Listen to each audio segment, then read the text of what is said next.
Saya Bu, mahasiswa IPTS ingin mewawancarai Ibu tentang bahan ajar Bu. Perkenalkan Bu, nama saya Grace Olivia dari Prodi PGSD Bu. Ini Bu, pertanyaan saya pertama, bahan ajar apa yang Ibu gunakan dalam proses pembelajaran? Bahan ajar yang kami lakukan atau kami kerjakan di kelas 2 dan lingkungan yaitu buku tema sudah dipakai juga kurikulum Merdeka Bu. Jadi nilai studi yang kami pakai ya untuk kelas 2 ada 4 mata pelajaran guru kelas yang dibawakan oleh guru kelas. Yang pertama pendidikan Pancasila, bahasa Indonesia, matematika dan SBDP. Terus kedua Bu, mengapa bahan ajar yang buku tema itu yang Ibu pilih Bu?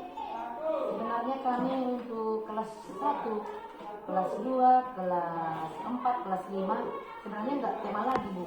Kami sudah memakai kurikulum Merdeka.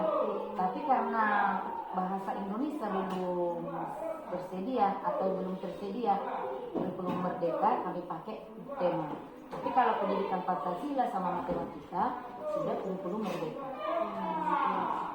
Terus apakah bahan ajar yang Ibu gunakan dapat meningkatkan motivasi belajar siswa? Ya pasti meningkatkan mutu pelajaran anak pasti. Baik. Bahan ajar yang Ibu bawa di kelas 2 memang sangat bermutu atau bisa meningkat karena kurikulum Merdeka pelajarannya sangat maju. Jadi anak-anak juga ditunjang untuk lebih giat lagi belajar dengan cara Ibu buat bekerja kelompok, berbuat karya sendiri. Selanjutnya Bu, apakah bahan ajar yang Ibu gunakan dapat mencakup semua aspek yang dibutuhkan siswa untuk memahami materi? Bisa. Kurikulum Merdeka ini sangat bagus. Isi kurikulumnya bisa untuk meningkatkan anak lebih giat lagi belajar, mutu pelajarannya lebih bagus, dengan peningkatan mutu pelajaran anak-anak juga lebih giat lagi. Terus, apa kendala Ibu dalam membuat bahan ajar ini? Kendalanya satu yang paling utama, buku kami belum bisa 1 per orang. Jadi masih satu bangku, jadi dibuat PR di rumah, jadi anak-anak tidak bisa mengerjakan karena buku tidak tersedia 1 per orang. Itu aja kendalanya. Terus, apakah bahan ajar yang Ibu gunakan sudah sesuai dengan kebutuhan siswa? Dan apa Bu? Apakah siswa bisa mudah mengerti bahan ajar yang Ibu gunakan?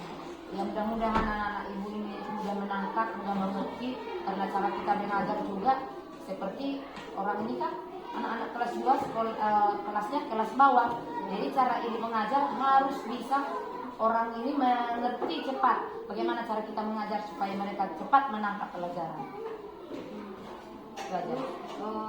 Terakhir Bu, apa tambahan yang Ibu buat tentang bahan ajar Ibu atau apakah ada bahan ajar yang lain Bu yang Ibu gunakan? Paling Ibu buat untuk menambah pelajaran orang di kelas, buku dari internet, di copy, kasih satu-satu.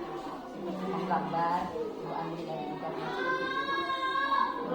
Apakah bahan ajar itu Bu bisa membuat siswa itu Bu aktif belajar di kelas Bu? Ya, pasti sudah tentu pasti. Sudah. Dan juga mereka bisa memahami. Bisa memahami. Itu tergantung cara mengajar kita Bu. Itu semua tergantung cara guru mengajar bagaimana anak-anak itu cepat mengerti dan memahami dan mereka cepat menangkap dan melaksanakan tugas yang kita berikan. Itu aja Bu yang ingin saya wawancarai Bu. Terima kasih Bu. Terima kasih sama-sama dan semoga sukses. Ya.